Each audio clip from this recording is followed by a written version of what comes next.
আসসালামু আলাইকুম, স্বাগত জানাচ্ছি রাতের সংবাদে। সাথে আছি আমি লতা মণ্ডল। বিএনপি চেয়ারপারসন ও সাবেক প্রধানমন্ত্রী খালেদা জিয়াকে আজ বিকেল 4:30-এর দিকে স্বামী শহীদ প্রেসিডেন্ট জিয়াউর রহমানের কবরের পাশে রাষ্ট্রীয় মর্যাদায় দাফন করা হয়। এর আগে বেগম খালেদা জিয়ার জানাজা আজ বুধবার মানিক মিয়া এভিনিউতে সম্পন্ন হয়েছে। বিকাল 3:03 জানাজা শুরু হয়ে 3:05 শেষ হয়। বাইতুল মোকাররমের খতিব মুফতি মোহাম্মদ আব্দুল মালেক জানাজা পড়েন। জানাজার আগে তারেক রহমান সবার কাছে মায়ের জন্য দোয়া চান। জানাজাকে ঘিরে মানিক মিয়া এভিনিউ ও আশেপাশের এলাকা জনসমুদ্রে পরিণত হয়। বেগম খালেদা জিয়ার জানাজার আগে সবার কাছে দোয়া চেয়েছিলেন তার বড় ছেলে ও বিএনপির ভারপ্রাপ্ত চেয়ারম্যান তারেক রহমান। বুধবার বিকেল 3টার পর মানিক মিয়া এভিনিউতে উপস্থিত লাখো লাখো মানুষের উদ্দেশ্যে তিনি এই আহ্বান জানান। তিনি বলেন, আল্লাহ যেন তার মা খালেদা জিয়াকে বেহেশত নসিব করেন। এ সময় তিনি জানান তার মা খালেদা জিয়ার কোনো দেনা থাকলে তা পরিশোধের জন্য তার সঙ্গে যোগাযোগ করতে। বক্তব্যে আবেগ আপ্লুত হয়ে পড়েন তারেক রহমান। বিএনপি চেয়ারপারসন ও সাবেক প্রধানমন্ত্রী বেগম খালেদা জিয়ার জানাজায় লাখ লাখ মানুষ অংশ নেন। বুধবার বিকেল 3:03 জাতীয় সংসদ ভবনের দক্ষিণ প্লাজায় এই জানাজা অনুষ্ঠিত হয়।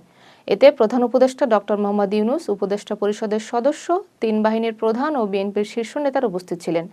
বিদেশি কূটনীতিকরাও জানাজায় অংশ নেন। এদিকে মুসলিম বিশ্বের ইতিহাসে কোনো নারীর অন্যতম বৃহৎ জানাজা হিসেবে বিবেচনা করা হচ্ছে। রাষ্ট্রীয় মর্যাদায় বেগম খালেদা জিয়ার জানাজা নামাজ আজ দুপুর 2:30টায় জাতীয় সংসদ ভবনের মাঠ ও সংলগ্ন মানিক মিয়া এভিনিউ জুড়ে অনুষ্ঠিত হয়। জানাজায় প্রধান উপদেষ্টা অধ্যাপক ডক্টর মোহাম্মদ ইউনূস সহ দেশ বিদেশের অসংখ্য মানুষ অংশ নেন। বিএনপি চেয়ারপারসন খালেদা জিয়ার জানাজা ও দাফনে অংশ নিতে ঢাকা এসেছেন ভারতের পররাষ্ট্রমন্ত্রী এস জয়শঙ্কর। বুধবার বেলা 11:55 ভারতীয় বিমান বাহিনীর বিশেষ ফ্লাইটে তিনি ঢাকায় পৌঁছান। বিমানবন্দরে পররাষ্ট্র মন্ত্রণালয়ের ঊর্ধ্বতন কর্মকর্তারা তাকে স্বাগত জানান। ঢাকায় পৌঁছে তিনি বিএনপির ভারপ্রাপ্ত চেয়ারম্যান তারেক রহমানের কাছে শোকবার্তা পৌঁছে দেন। বেগম খালেদা জিয়ার মৃত্যুতে পাকিস্তান গভীর শ্রদ্ধা জানিয়ে শোকবার্তা পাঠিয়েছে। পাকিস্তানের জাতীয় পরিষদের স্পিকার সর্দার আইয়াজ সাদিক বিএনপির ভারপ্রাপ্ত চেয়ারম্যান তারেক রহমানের হাতে শোকবার্তা হস্তান্তর করেন। পরে নেপালের পররাষ্ট্রমন্ত্রী বালানন্দা শর্মা ও ভুটানের পররাষ্ট্র ও বৈদেশিক বাণিজ্য মন্ত্রী লিওনপো ডিএন ধুঙ্গেলেরও শোকবার্তা দেন। বুধবার জাতীয় সংসদ ভবনে এসব সাক্ষাৎ অনুষ্ঠিত হয়।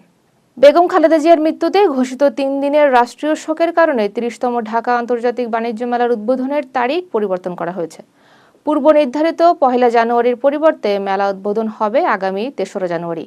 রপ্তানি উন্নয়ন ব্যুরো ইপিবি বিষয়টি নিশ্চিত করেছে। রাষ্ট্রীয় শোকের মর্যাদা রক্ষায় এই সিদ্ধান্ত নেওয়া হয়েছে।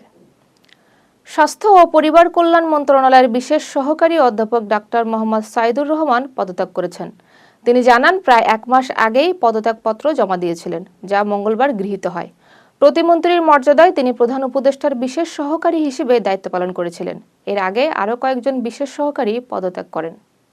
রাজধানীর তেজগাঁওয়ের সড়ক দুর্ঘটনায় বাবা ও মেয়ে সহ 2 জন নিহত হয়েছেন। মঙ্গলবার দিবাগত রাত 3টার দিকে 7 রাস্তা এলাকায় একটি ট্রাক অটোরিকশাকে চাপা দিলে দুর্ঘটনাটি ঘটে। নিহতরা নেত্রকোনার পূর্বধলার বাসিন্দা ছিলেন। আহত অবস্থায় রফিকুল ইসলামের ছেলে হাসপাতালে চিকিৎসাধীন রয়েছেন। টানা মৃদু শৈত্যপ্রবাহ ও ঘন কুয়াশায় গোপালগঞ্জের জনজীবন বিপর্যস্ত হয়ে পড়েছে। বুধবার ভোর 6টায় জেলায় মৌসুমের সর্বনিম্ন 7.5 ডিগ্রি সেলসিয়াস তাপমাত্রা রেকর্ড করা হয়। কয়েকদিন ধরে সূর্যের দেখা না মেলায় দুর্ভোগ বেড়েছে। সবচেয়ে বেশি কষ্ট পড়েছেন দিনমজুর ও খেটে খাওয়া মানুষ। এতক্ষণ সাথে থাকার জন্য ধন্যবাদ।